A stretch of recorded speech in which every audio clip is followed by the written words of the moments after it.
even before marriage, we knew that we both wanted kind of a big family.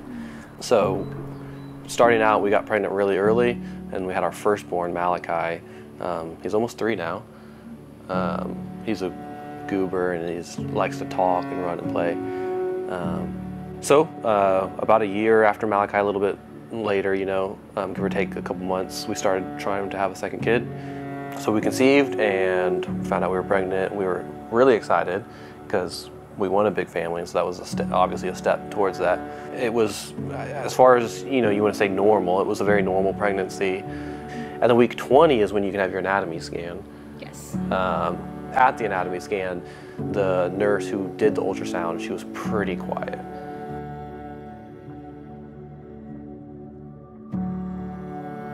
So Zechariah's umbilical cord was almost like a string, and it was structurally, it was also very weak. He would roll over or he would grab. We had ultrasounds of him grabbing it. He would squeeze it, and then he cuts off oxygen to his. So he starts to suffocate. Yeah. So his heart would just plummet, and so because of that, she had to be in the hospital for about a month. It was all difficult, but for me, I think as a father and as a husband, especially, that was the most difficult part of the pregnancy. Was for a month, my wife was in the hospital. But going to the delivery room, we had to have already made this decision of, hey, based on what we think is his heart condition and his lung condition, if he's born, there's a chance that he's only going to live for an hour no matter what we do.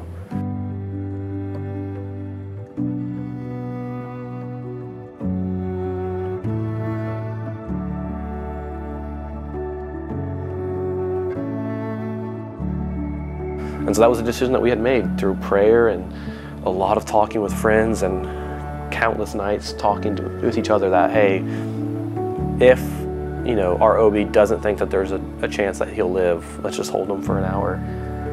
Because I'd rather meet him and have him die in our arms. And just have those couple of memories with him before it even happened. And so that was another tough decision that we had to make.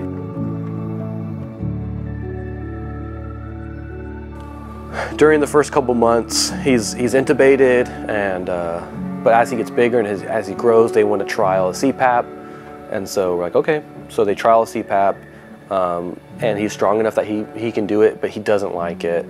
But what played into a lot of his irritability and a lot of his heart issue, his neck, all that stuff was because he has a chromosome issue. And so after birth, they were able to figure out through blood work that he has a chromosome addition. It's very rare. In medical journals, there's only like 20 to 30 recorded cases. Another issue because of his chromosome is he's prone to hernias, which he's had 2 so far, and he's 7 months old. He's prone also to respiratory infections, which he's had like 6. After his heart surgery, he went back. He was intubated because of the surgery. That's what they did. Yeah. They went back to a CPAP, but on the CPAP he has to stay in the hospital. And they're like, he can be in the hospital for a year longer. Right.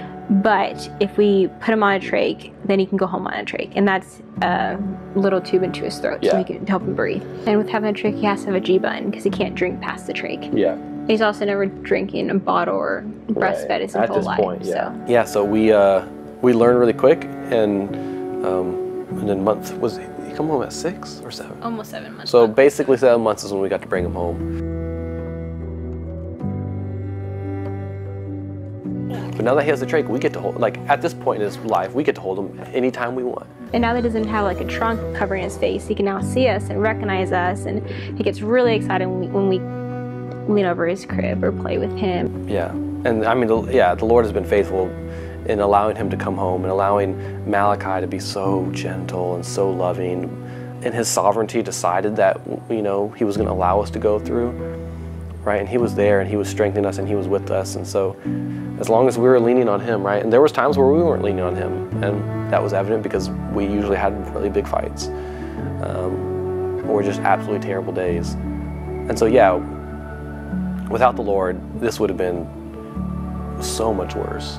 Because the church has wept with us, has prayed with us, has rejoiced with us with each milestone. And like I know God loves us, and like you hear that all the time, God loves you, but this was a physical, the church pouring into us and loving us was a physical example of of God's love for us in this time. It was a gift, and I don't think we could have gotten through it without the body. Right. But now this is our new normal, which is a much better normal, is having him home. I mean, yeah, it's so fun. it is. Yeah, our family feels whole again.